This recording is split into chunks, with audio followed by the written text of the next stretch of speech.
Vivek Ramaswamy is with us now. Vivek, do the Russians have any source of information on what's going on in Ukraine? Look, I think that the administration we're talking about in Russia is an autocratic regime. But one of the things I want to point out, Stuart, is that when we're fighting an autocratic regime, we need to make sure that we have the moral standing here at home to really highlight what distinguishes us from them. And there's no doubt to me that we need to be taking severe action to prevent Vladimir Putin from spreading his sphere of influence. But I also think it is an occasion to remind us of ourselves here, that we have a party in power in the United States that wants to censor misinformation and hate speech as they define it here at home. So in some ways, I'm beginning to see actually the methods of Western democracies like the United States and Canada slowly converge with the methods you see used in places like Russia.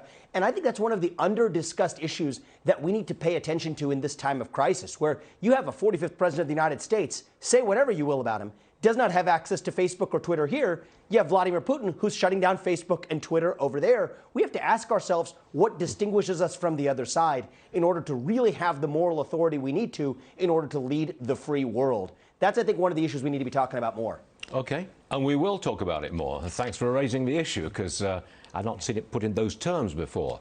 Now, the United Nations telling some communication staff, don't call the Ukraine conflict a war or invasion. Can't do that. Seems like we're seeing wokeness in the time of war at the UN. What do you say? I think the issue runs a little bit deeper, and this is a hard question for a lot of people to ask, and I think that's why we need to ask it.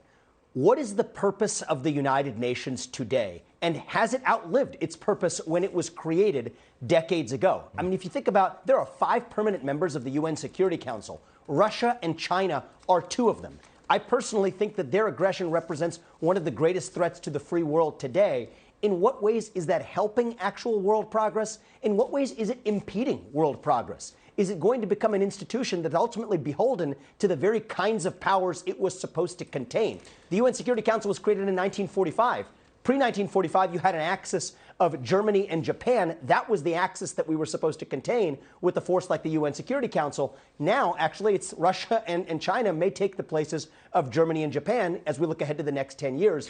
I just think when institutions have outlived their purpose, we ultimately need to actually ask the question of whether those institutions should even continue to exist. And I know that's a provocative question, but people need to be asking it. Vivek, you have a very original and interesting way of looking at things. And we're glad you're on the show, because you're raising issues which we'd not thought of before. Vivek Ramaswamy, come back anytime you like. You're all right.